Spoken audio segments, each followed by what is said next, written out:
ನಮಸ್ಕಾರ ವಿದ್ಯಾರ್ಥಿಗಳೇ, ನಮ್ಮ ಚಾನಲ್ಗೆ ಸ್ವಾಗತ. ಆದರ್ಶ ವಿದ್ಯಾಲಯ ಮಾದರಿ ಶಾಲೆ ಕರ್ನಾಟಕದ ವತಿಯಿಂದ ಈಗಾಗಲೇ ಮೊದಲನೇ ಸುತ್ತಿನ ಕೌನ್ಸಿಲಿಂಗ್ ಪ್ರಕ್ರಿಯೆಯು ಕಂಪ್ಲೀಟ್ ಆಗಿದೆ. 30ನೇ ತಾರೀಕಿಗೆ ಅಂದರೆ ಹೋದ ತಿಂಗಳು 30ನೇ ತಾರೀಕಿಗೆ ಒಂದು ಕೊನೆಯ ದಿನಾಂಕವನ್ನು ಕೂಡ ಅವರು ನಿಗದಿ ಮಾಡಿದರು. ಆದರೆ ಅಡ್ಮಿಷನ್ಸ್ ಕೂಡ ಅದರ ಪ್ರಕ್ರಿಯೆಯನ್ನು ಕೂಡ ಮಾಡಲಾಗಿತ್ತು. ಆದರೆ ಎರಡನೇ ಸುತ್ತಿನ ಉಳಿಕೆಯಾಗಿರುವಂಥ ಸೀಟ್ಗಳ ಬಗ್ಗೆ ಯಾವುದೇ ಥರದಂತಹ ಇನ್ನೂವರೆಗೆ ಅಪ್ಡೇಟನ್ನು ಮಾಡಿಲ್ಲ. ಸೊ ಅಫಿಷಿಯಲ್ ವೆಬ್ಸೈಟಲ್ಲಿ ಕೂಡ ನಾನು ಪ್ರತಿದಿನ ಚೆಕ್ ಮಾಡ್ತಾ ಇದ್ದೀವಿ. ಅದರ ಜೊತೆಗೆ ನಮಗೆ ಸಂಬಂಧಪಟ್ಟಂಥ ಅಧಿಕಾರಿಗಳು ಕೂಡ ಕಾಲ್ ಮಾಡಿದಾಗ ಸೊ ಅವರು ಹೇಳ್ತಾ ಇರೋದೇನೆಂದರೆ, ಅತಿ ಬೇಗ ನಾವು ಎರಡನೇ ಸುತ್ತಿನ ಒಂದು ಕೌನ್ಸಿಲಿಂಗ್ ಸೀಟ್ಗಳು ಉಳಿಕೆಯಾಗಿರುವಂಥ ಸೀಟ್ಗಳನ್ನು ನಾವು ಕೌನ್ಸಿಲಿಂಗ್ ಮುಖಾಂತರ ಕರಿತೇವೆ. ಸೊ ಅದಕ್ಕೆ ಅಥವಾ ಆಫ್ಲೈನ್ ಮುಖಾಂತರ ಆಯಾ ಸ್ಕೂಲ್ಗಳಲ್ಲಿ ಕೂಡ ಭರ್ತಿ ಮಾಡಲಿಕ್ಕೆ ಯೋಚನೆ ಮಾಡ್ತಾ ಇದ್ದೀವಿ ಅಂತ ಕೂಡ ಹೇಳ್ತಾ ಇದ್ದಾರೆ.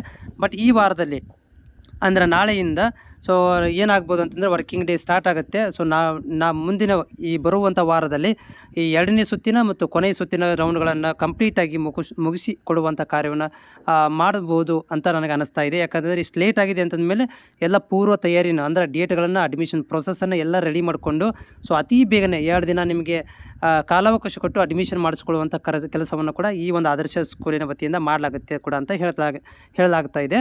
ಸೊ ಈ ಬರುವಂಥ ವಾರದಲ್ಲಿ ನೀವು ವೇಟ್ ಮಾಡ್ಬೋದು. ನಿಮಗೆ ಎರಡನೇ ಸುತ್ತಿನ ಕೌನ್ಸಿಲಿಂಗ್ ಪ್ರಕ್ರಿಯೆ ಕೂಡ ಆರಂಭವಾಗುತ್ತೆ.